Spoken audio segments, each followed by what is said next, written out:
ఓం సాయిరామ్ శ్రీమాత్రే నమః. అమ్మ బిడ్డలందరికీ నమస్కారం అండి. ఎలా ఉన్నారు ఫ్రెండ్స్? అందరూ కూడా సుఖంగా సంతోషంగా ఎప్పుడూ కూడా ఆనందంగా ఉండాలి అని చెప్పి అమ్మవారి తరపున నేను కూడా మనస్ఫూర్తిగా కోరుకుంటూ ఉన్నాను. ఈరోజు అమ్మవారు అందించే సందేశం ఏంటి అంటే కనుక, తల్లి రేపు శ్రావణ శుక్రవారం లోపు ఇది నువ్వు చూడు, లేకపోతే మోసపోతావు. శుక్రవారం లోపు కనుక నువ్వు చూస్తే ఊహించని శుభవార్త అనేది తప్పకుండా నువ్వు వింటావమ్మా అని చెప్పి ఏదో ఒక తెలియని సందేశాన్ని అమ్మవారు మనకు అందించాలి అని అనుకుంటూ ఉన్నారండి. మరి అమ్మవారు ఏ సందేశాన్ని అందించినా కూడా అది మన మంచి కోసమే అయి ఉంటుంది అని చెప్పి మనందరికీ కూడా తెలిసిన విషయమే కదండి. మరి ఆలస్యం చేయకుండా అమ్మవారి సందేశం వినే ముందు ఎవరికైతే అమ్మవారు అంటే నమ్మకం ఉందో, గౌరవం ఉందో వారందరూ కూడా ఈ వీడియోకి ఒక చిన్న లైక్ అయితే ఇవ్వడం మాత్రం మర్చిపోవద్దండి. అదేవిధంగా అమ్మవారి ఛానల్ని అమ్మ సన్నిధి సబ్స్క్రైబ్ చేసుకోవడం మర్చిపోవద్దు. మరి కొంతమంది అమ్మ బిడ్డలకు ఈ వీడియోస్ షేర్ చేయండి. అంత మాత్రమే కాదండి, మీరందరూ కూడా చెప్తూ ఉన్నారు, నేను అమ్మవారి ఆశీస్సులతో నిజంగా ఎంతో మంచి మేలును పొందుతూ ఉన్నానక్క అని చెప్పి. మరి మీకు అమ్మవారి వల్ల అంత ప్రయోజనం కలుగుతూ ఉంటే లైక్ ఇవ్వడం మాత్రం మర్చిపోతూ ఉన్నారు ఫ్రెండ్స్. ప్లీజ్ అండి, మొదటిసారిగా ఎవరైతే చూస్తున్నారో తప్పకుండా సబ్స్క్రైబ్ చేసుకోండి. మీ జీవితంలో ఏ మార్పు బాధ అనేది ఉన్నా కూడా నాకు ఒక్కసారైనా సరే మెసేజ్ చేయండి. నేను అమ్మవారి గుడికి వెళ్ళినప్పుడు తప్పకుండా మీ గురించి పూజ చేయిస్తాను. మీకు ఎటువంటి సమస్యలున్నా సరే అవి అమ్మవారి కరుణతో మీకు తీరిపోతాయి. మీరు మీ హ్యాపీనెస్ నాతో తప్పకుండా షేర్ చేసుకుంటారు. చాలామంది అండి 100కి 1000% మేము నమ్మకంతో కనెక్ట్ అవుతూ ఉన్నామక్క అని చెప్పేవాళ్ళు ఎంతోమంది ఉన్నారు. నిజంగా అమ్మవారు ఏది చెప్పినా కూడా మనకు మంచి అనుభవాలతో కూడినవే చెప్తారు. మీరు ఈ అమ్మవారి సందేశాన్ని రేపు శుక్రవారం లోపలే చూడమంటున్నారు మనల్ని. అంత మాత్రమే కాదు, ఒక శుభవార్త మనకు వినబడేలాగా చూస్తాను అని చెప్పి అమ్మవారు మనకి మాట ఇస్తున్నారు. అంటే అసలు ఏంటి మన జీవితం ఈ సందేశంతో ఎలా ముడిపడి ఉంది? ఈ సందేశం ద్వారా మన జీవితంలో కలిగే మార్పు ఏంటి? బిడ్డా, నీకు ఆనందంగా ఉండాలి అని ప్రతి నిమిషం అనిపిస్తూ ఉంటుంది కదూ.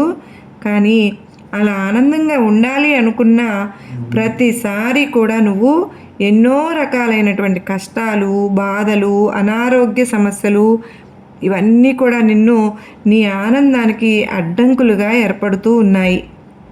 మరి ఈ అడ్డంకులన్నింటినీ కూడా తొలగించుకోవాలి అంటే, 1 నా ఆశీర్వాదం నీకు కావాలి, 2 నీకు ధనం కూడా ఖచ్చితంగా రావాలి. మరి ఈ రెండింటిలో ఒకటి ఖచ్చితంగా నేనైతే ఇవ్వగలను, అదే నా యొక్క ఆశీర్వాదం. రెండవది, నా యొక్క ఆశీర్వాదంతో కొంతవరకు నీకు లభించినా కూడా కొంత మేరకు నీ యొక్క కృషి కష్టం వల్ల కూడా ఈ ధనం అనేది నీ కోసం ఆధారపడి ఉంటుంది. అంటే ధనం అనేది నీ దగ్గరకు రావడానికి కారణమవుతుంది అని చెప్తున్నా. నీ యొక్క కష్టం కూడా, మరి ఈ యొక్క కష్టం అనేది నేను ఎక్కువగా పడుతూనే ఉన్నాను దుర్గమ్మ తల్లి. అయినా కూడా నాకు కావలసినంత, నా అవసరాలకు తీర్చుకునే అంత ధనం అనేది నా దగ్గర ఉండడం లేదు. అంత మాత్రమే కాదు, ఎన్నో రకాల అప్పులు అనేవి నాకు ఉన్నాయి. ఇలా ఏ సమస్య ఉన్నా సరే కానీ ముఖ్యంగా ధనం నిలబడాలి అంటే కొన్ని ముఖ్యమైన మాటలు నేను చెబుతాను బిడ్డా. ఇవి కనుక నువ్వు ఈ క్షణం నుంచే నీ జీవితంలో అలవరుచుకుంటూ ఉంటే నీవు చనిపోయేంత వరకు కూడా నీకు డబ్బుకు అనేది లోటు లేకుండా ఉంటుంది. కేవలం నీకోసమే ఈ మాట అనేది చెప్పడానికి వచ్చానమ్మా. ఒక్క వాచ్మెన్ అంటే నీకు తెలుసు కదా, వాచ్మెన్కి జీతం ఎంత ఉంటుంది? మహా అయితే 5,000 ఉంటుంది, లేదంటే 10,000 వరకు కూడా ఉండవచ్చు. అటువంటి వాచ్మెన్ చనిపోయే ముందు 60 కోట్లు తన దగ్గర దాచుకోగలిగాడు. కారణం అతని యొక్క తెలివితేటలే. మరి ఆ తెలివితేటలు నీకు ఈరోజు నేను చెప్పబోతున్నాను, జాగ్రత్తగా తెలుసుకో. అందులో మొదటిది, నీకు అన్నీ తెలుసు, అనుకుంటావు. అంటే ఉదాహరణకు నువ్వు ఏదైనా సరే ఒక వ్యాపారం పెట్టాలి అనుకున్నా సరే, కానీ లేదంటే ఏదైనా ఒక చిన్న బిజినెస్ అనేది స్టార్ట్ చేయాలి అనుకున్నావు, లేదా నీ డబ్బుని వృద్ధి చేసుకోవడం కోసం ఎక్కడైనా పెట్టుబడిని పెట్టాలి అనుకున్నావు. కానీ అన్నీ కూడా నీకు తెలుసు అని అనుకుంటావు, లేదా నీ యొక్క అనుభవాల ఆధారంగా చేసుకుని, లేదంటే నీ ఇంట్లో వాళ్ళకి జరిగిన అనుభవాల ఆధారంగా కొన్ని నీకు తెలుసు అనుకుంటావు. అంటే ఈ ప్రపంచం మొత్తం మీద ఎన్నో కోట్ల మంది జనాభా ఉన్నారు. ఆ అన్ని కోట్ల మంది జనాభాలలో నీకు తెలిసింది ఒక ఇసుక రేణువు అంత మాత్రమే తల్లి. కనుక నువ్వు ఏదైనా సరే కానీ మొదలు పెట్టాలి అనుకుంటున్నప్పుడు ముఖ్యంగా డబ్బుకు సంబంధించిన అనుభవం ఉన్న వారితో సంప్రదించి ఏదైనా సరే కానీ మొదలుపెట్టు. అంతేకాని అప్పుడు మా నాన్న ఈ యొక్క పని చేయబట్టే అతను ఈరోజు నష్టాలలో ఉన్నాడు, కనుక నేను ఈరోజు ఈ పని చేయకూడదు అని చెప్పి నువ్వు ఫిక్స్ అయిపోకూడదు. ఎందుకో తెలుసా, మీ నాన్న ఏవో తెలియని కారణాల వల్ల నష్టపోయి ఉండవచ్చు, కానీ మీ నాన్న యొక్క అనుభవం అనేది నువ్వు తీసుకుంటే ఆ యొక్క పనిలో నువ్వు సక్సెస్ అవ్వవచ్చు. లేదా కనుక నీ యొక్క ఎదుగుదలను ఎదుటివారి యొక్క అనుభవాలు అనేవి ముఖ్యంగా డబ్బు విషయంలో, సంపాదన విషయంలో, బిజినెస్ల విషయంలో అవసరమవుతూ ఉంటాయి అని చెప్పి నువ్వు గుర్తుపెట్టుకో. ఇక రెండవది ఏంటి అంటే కనుక నీకు ఎంతవరకు డబ్బు మీద ఆధారపడాలి అంటే how much is enough for you, అంటే నీకు ఎంత సంపాదన కావాలి అంటే నేను ఇంత సంపాదించుకోవాలి అని ఒక గోల్ అనేది పెట్టుకోవాలి తల్లి. అంటే నేను చనిపోయేలోపు ఇంత సంపాదించుకోవాలి, ఖచ్చితంగా నాకు 60 సంవత్సరాలు వచ్చేసరికే కనీసం నాకు ఇంత అమౌంట్ అయినా సరే కానీ బ్యాంకులో ఉండాలి అని చెప్పి నువ్వు ఒక గోల్ అనేది పెట్టుకోవాలి. ఆ యొక్క గోల్ కోసం కేవలం నువ్వు ఒక్క పని మీదే ఆధారపడకూడదు. చిన్న చిన్నవి 1, 2, 3 చేసుకుంటూ నీ యొక్క గోల్ని రీచ్ అవ్వడం కోసం కష్టపడుతూ ఉండాలి. అంత మాత్రమే కాదు, నీ యొక్క గోల్ని నువ్వు రీచ్ అవ్వాలి అనుకున్నప్పుడు నీవు చేసే పనిలో ఒక ఎంజాయ్మెంట్ ఉండాలి. అంతేకాని నేను నిద్ర లేచాను, నేను పనికి వెళ్ళాలి, నాకు డబ్బులు కావాలి కనుక కష్టమైనా సరే కానీ ఈ పని నేను చేయాల్సిందే, నాకు ఇది తప్పదు అని చెప్పి నీకు ఇష్టం లేని పని ఎప్పుడు కూడా చేయొద్దమ్మా. నీకు నచ్చిన పని ఏంటి, ఏ పనిలో నువ్వు సంతోషాన్ని పొందుతావు, ఆ పని చేస్తేనే నీకు ధనం వస్తుందా రాదా అని ఆలోచించుకుని నీకు ఇష్టమైన పని సంతోషంగా చేసుకుంటూ ఆనందంగా డబ్బులు సంపాదించుకోవాలి. అంతేకాని కష్టపడుతూ చేసుకోవడం వల్ల మనశ్శాంతి అనేది నీకు దూరం అయిపోతుంది. ఇక నీ జీవితంలో మనశ్శాంతి లేకపోతే జీవితమే వృధా అయిపోతుంది బిడ్డ. కనుక ఎటువంటి దురాశ, ముఖ్యంగా దురాశ దుఃఖానికి చేటు అనే మాట గుర్తుంది కదూ. అందుకని దురాశ అనేది పెట్టుకోకుండా నీకు ఎంత కావాలో అంత సంపాదించుకోవడం కోసం రోజుకు కొంత కష్టపడు, కొంత రిలాక్స్ అవుతూ ఉండు. అర్థమైంది కదా. ఇక మూడవది ఏంటి అంటే నీకు ఇప్పుడు వయసు ఎంత ఉందో అంటే చిన్న వయసు నుంచే నువ్వు కష్టపడడం అనేది నేర్చుకున్నావు. కనుకనే చిన్న వయసు నుంచే దాచుకోవడం కూడా మొదలు పెట్టాలి. మరి అంటే నీకు 100 రూపాయల ఆదాయం వచ్చింది అంటే నీ ఖర్చులకు ఒక్క 30 రూపాయలు అనేవి పక్కన పెట్టుకుని మిగతా 70 రూపాయలు అనేవి దాచుకునే ప్రయత్నం చేయాలి. చిన్న వయసు నుంచే నువ్వు ఈ ప్రయత్నం చేశావు అంటే నీకు 60 సంవత్సరములు వచ్చేసరికి నీకు ఎంత అమౌంట్ రావాలి అనుకుంటున్నావో అంత అమౌంట్ అనేది చాలా తొందరగా నువ్వు దాచుకోగలుగుతావు అని గుర్తుపెట్టుకో. ఇక నాలుగవది ఏంటి అంటే true wealth is what you don't see. అంటే బిడ్డ, ఇది కూడా నీ భవిష్యత్తుకు చాలా చక్కగా ఉపయోగపడుతుంది. ఏంటి అంటే కనుక వేరే వారిని చూసి ముఖ్యంగా నా దగ్గర లేదు ఇది అని ఎప్పుడూ కూడా బాధపడకూడదు. ఉదాహరణకు ఆడవారైతే కనుక అందరి మెడల్లో కూడా పెద్ద పెద్ద హారాలు ఉంటూ ఉన్నాయి, నా దగ్గర అది లేదే అని చెప్పి బాధపడకూడదు.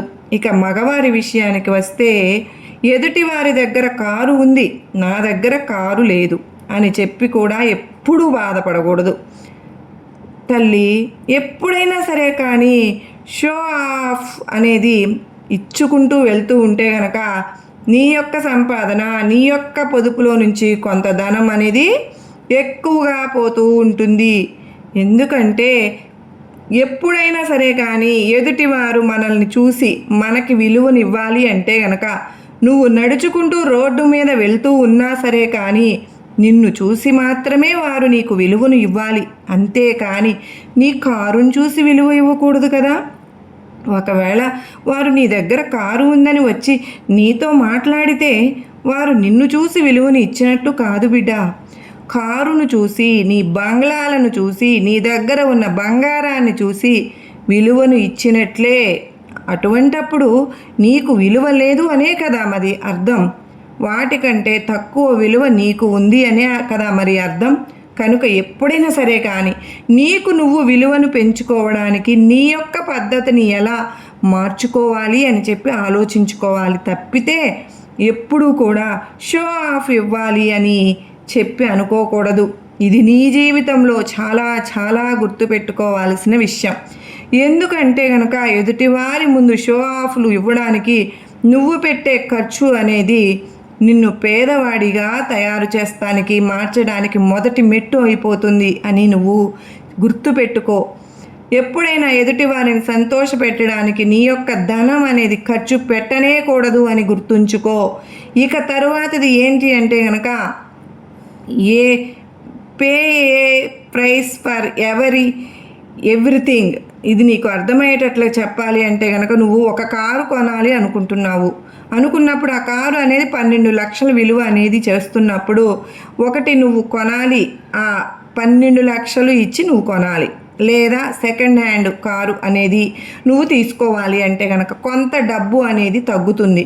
కనుక సెకండ్ హ్యాండ్ కారు నువ్వు తీసుకోవాలి, లేకపోతే ఆ కారు నీ దగ్గరకు రావాలి అని అంటే కనుక మూడవది నువ్వు దొంగిలించాలి. అంటే నువ్వు దొంగతనం చేయమని కాదు బిడ్డా నా ఉద్దేశం. దొంగిలించడం చాలా పెద్ద తప్పు.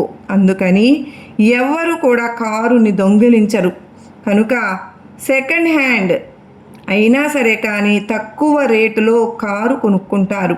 అదేవిధంగా నేను అది ఉదాహరణకు మాత్రమే చెప్పాను తల్లి. ఎప్పుడైనా సరే కానీ నువ్వు ధనవంతుడివి అవ్వాలి అంటే కూడా మూడు ఆప్షన్స్ ఉంటాయి. ఒకటి ఏంటి అంటే కనుక నువ్వు ధనాన్ని పొదుపు చేసుకుని ఆ ధనాన్ని నువ్వు ఎక్కువ వడ్డీకి బాగా తిప్పడం, అంటే నీ యొక్క ధనాన్ని ఎక్కువ వడ్డీకి ఎవరైతే తీసుకుంటూ ఉంటారో నమ్మకస్తులు వారికి ఇచ్చి ఆ ధనం మీద నువ్వు డబ్బును సంపాదించడం. ఇక రెండవది ఏంటి అంటే కనుక నువ్వు ఏదైనా సరే ఇల్లు కొన్నావు, లేదా స్థలం కొనడం, లేదంటే బంగారం కొని వాటి రూపంలో నువ్వు ధనాన్ని దాచుకోవడం, లేదా నీ దగ్గర ఉన్న ధనాన్ని ఎదుటి వారికి ఇస్తే మోసం చేస్తారేమో, బంగారం కొంటే ఏమొస్తుందిలే అనుకుని బ్యాంకులో అలాగే ఉంచేసేయడం. నీవు బ్యాంకులో అలాగే ఉంచేసేస్తే ఆ కారు దొంగిలించినట్లుగా అవుతుంది కదా. అంటే నీకు ఎటువంటి ఉపయోగము అనేది ఉండదన్నమాట. అంటే నీ ధనానికి విలువ అనేది ఉండదు. కనుక ధనం అనేది ధనాన్ని సంపాదించేటట్లుగా ఉండాలి. కనుక ఆ ధనంతో నీవు వడ్డీకి ఇచ్చిన చిన్న ఎక్కువ ఆశ పోకుండా ₹1 వడ్డీకైనా కానీ అది తిప్పుకుంటూ ఉంటే ఆ రూపాయి నీకు మరొక రూపాయిని సంపాదించి పెడుతుంది. లేదా నువ్వు బంగారం కొనుక్కుంటే కనుక ఇవాళ నువ్వు 10,000 పెట్టుకున్న బంగారం రేపు 60,000 వచ్చేసరికే అది 50,000 60,000 అవుతుంది. కనుక ధనం సంపాదించుకోవడానికి కూడా ఉపయోగించుకోవచ్చు అని చెప్పి నువ్వు గుర్తుపెట్టుకోవాలి. ఒక తర్వాత 7వది ఏంటి అంటే గనుక బీ టైం రిచ్. అంటే నువ్వు ఏదైనా కానీ పని చేసేటప్పుడు కష్టపడకూడదు.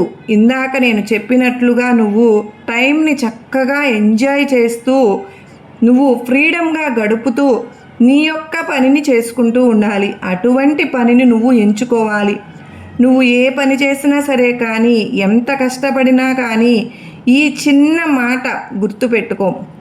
అమ్మా దుర్గమ్మ, అదేంటి అంటే కనుక రేపు నీకు ఏదన్నా పొరపాటున ఒక ఇబ్బంది వచ్చిందనుకో, నీవు చేస్తున్న పని సడన్గా ఆపేసినప్పుడు, లేదా నీకు అనుకోకుండా ఉద్యోగం పోయినప్పుడు ఒక 6 నెలలకు సరిపడా సేవింగ్స్ అనేవి నీ దగ్గర ఉండాలి. అంటే ఒక 6 నెలలు నువ్వు ఏం చేయకపోయినా సరే కానీ కూర్చుని తిన్నా నీకు 6 నెలలకు సరిపడా సంపాదన అనేది నీ దగ్గర ఖచ్చితంగా ఎప్పుడు కూడా ఉండి తీరాలి. ఈ 6 నెలలకు ఎంత ధనం అవసరం అవుతుందో ఆ ధనాన్ని మాత్రం ఎప్పుడు కూడా నువ్వు నార్మల్గా ఉన్నప్పుడు, అంటే అన్నీ బాగున్నప్పుడు కదిలించకూడదు. నువ్వు ఏదైనా పని చేసుకోలేని సమయంలో ఆ సంపాదనను కదిలించుకోవాలి. తప్పితే ఎప్పుడు నీ దగ్గర 6 నెలల సేవింగ్స్ అనేవి ఖచ్చితంగా ఉంచుకుని తీరాలి. ఇక 8వది ఏంటి అంటే కనుక లగ్జరీ ఈజ్ నార్మల్. అంటే బిడ్డ, ఎప్పుడు కూడా లగ్జరీ ఐటెం చూసి జనం నాకు ఇంప్రెస్ అయిపోతారు. అంటే ఒక కారు కొంటే ఆ కారుని చూసి నా దగ్గరకు వస్తారు. ఇంకా ఆ యొక్క బిల్డింగ్ అనేది కొన్నాను అంటే నేను ఆ బిల్డింగ్ని చూసి నా దగ్గరకు వస్తారు. లేదా నా చేతికి బ్రాస్లెట్ కొనుక్కుంటే ఆ బ్రాస్లెట్ని చూసి నాతో మాట్లాడతారు అనేవి ఇందాక నేను చెప్పినట్లుగా షో ఆఫ్ ఇచ్చినట్లుగా ఉంటుంది. అదేవిధంగా ఎదుటివారి గొప్పలు అనేవి అంటే వీడు బాగా చేశాడు, వీడు ఇంకా బాగా భోజనాలు పెట్టాడు, వీడు ఇల్లు కొన్నాడు, బ్రహ్మాండంగా 1000 మందిని పిలిచి భోజనాలు పెట్టాడు అనేటటువంటి మాటల కోసం కూడా నీ యొక్క ధనాన్ని ఎప్పుడు ఖర్చు పెట్టకూడదు. నీ దగ్గర ఉంటే పెట్టుకోవచ్చు, కానీ నీ దగ్గర లేకపోయినా సరే కానీ అప్పులు తెచ్చి ఇల్లు కట్టి అప్పులు తెచ్చి భోజనాలు పెట్టడం అనేది ఖచ్చితంగా నేరమే అయిపోతుంది. ఇక నీ షో ఆఫ్ అనేది ఒక్కరోజు మాత్రమే అందరూ చెప్పుకునేలాగా చేస్తుంది. కానీ దాని వెనుక తరువాత నువ్వు నెల నెల వడ్డీలు కట్టేటప్పుడు, బ్యాంకులకు కట్టేటప్పుడు నీకు చాలా కష్టమవుతుంది తల్లి. కనుక ఇటువంటి మాటల కోసం ఎటువంటి కష్టాలు అనేవి పడవద్దు. ఈ యొక్క షో ఆఫ్ల కోసం కోరి కోరి నువ్వు కష్టాలు అనేవి కొని తెచ్చుకోవద్దు. ఇవి అన్నీ ఇప్పుడు నేను చెప్పిన ఈ 8 మాటలు అనేవి నీవు జీవితంలో కనుక గుర్తుపెట్టుకుంటే ధనం అనేది ఎప్పుడు కూడా నీ దగ్గర నిలకడగా ఉంటుంది అన్న విషయాన్ని గుర్తుపెట్టుకో. ఇక నేను చెప్పినట్లుగా రేపు శుక్రవారం లోపు ఒక శుభవార్తను వింటావు. వెంటనే ఇది విను, లేకపోతే మోసపోతావు అని చెప్పి నేను ఎందుకు చెప్పాను అంటే బిడ్డ, ఇప్పుడు నేను నీకు ఈ సందేశాన్ని అందించింది కూడా నీ భవిష్యత్తును కూడా ఊహించి మాత్రమే అని గుర్తుపెట్టుకో. ఎన్ని మనం చేసినా కూడా మన మీద నరఘోష నరదృష్టి ఉన్నప్పుడు అవి ఏదైనా సరే కానీ నల్ల రాళ్ళు సైతం పగిలిపోతూ ఉంటాయి అనేది చాలా వాస్తవం. అటువంటి మానవ జన్మ నీవు ఎంత ఒక్కసారి ఆలోచించుకో. కనుక రేపు చక్కగా అమ్మవారి శుక్రవారం రోజు ఖచ్చితంగా నువ్వు అమ్మవారికి నువ్వు చక్కగా పూజ చేసుకుని అమ్మవారికి శ్రీమాత్రే నమః అని చెప్పి చక్కగా నామజపం చేసుకుంటూ ముందు బిడ్డ. రేపంతా కూడా అమ్మవారికి ఏ గ్రహ దోషాలు దృష్టి దోషాలు నీకు ఉన్నా కూడా, అదేవిధంగా నీ మీద ఉండే నెగిటివ్ ఎనర్జీ ఇవన్నీ కూడా పూర్తిగా వెళ్ళిపోతాయమ్మా. ఏదైతే నీ జీవితంలో అద్భుతం జరగాలి అని నువ్వు అనుకుంటూ ఉన్నావో, సంకల్పించుకుంటున్నావో, ఖచ్చితంగా రేపటి రోజున శ్రావణ శుక్రవారం రోజు ఆ అద్భుతం అనేది నీ చెవిన పడుతుంది. ఖచ్చితంగా ఇది జరిగి తీరుతుందమ్మా, నా మీద నమ్మకం ఉంచు అని చెప్పి అమ్మవారైతే ఈరోజు మనకు ఎంతో ఆశీర్వాదాలు నీకు ఇస్తున్నాను అంటూ సందేశాన్ని అందించారు కదా ఫ్రెండ్స్. మరి ఈ సందేశం మీ అందరికీ కూడా నచ్చింది కదూ, నచ్చిందనే అనుకుంటున్నాను. నచ్చింది అనిపిస్తే ఒక చిన్న లైక్ అయితే ఇవ్వండి. మొదటిసారి అమ్మ సన్నిధి ఛానల్లోకి వచ్చినట్లయితే కనుక మన ఛానల్ సబ్స్క్రైబ్ చేసుకుని సపోర్ట్ అయితే చేయండి. మరికొంతమంది అమ్మ బిడ్డలకు ఈ వీడియోని షేర్ చేయండి. మరొక చక్కని అమ్మవారి సందేశంతో మరలా మీ అందరినీ కలుసుకుంటారని, అంతవరకు కూడా అమ్మవారి ఆశీస్సులు మనందరిపైన ఉండాలి అని చెప్పి మనస్ఫూర్తిగా కోరుకుంటూ ఉన్నాను. ఆ తల్లి కరుణా కటాక్షములు మనందరిపైన ఉండాలి అని చెప్పి మనందరికీ కూడా అష్టైశ్వర్య ఆయురారోగ్యాలు ప్రసాదించాలని మరొక్కసారి ఆ తల్లిని వేడుకుంటూ అందరికీ నమస్కారం ఫ్రెండ్స్. శ్రీమాత్రే నమః. సర్వే జనా సుఖినో భవంతు.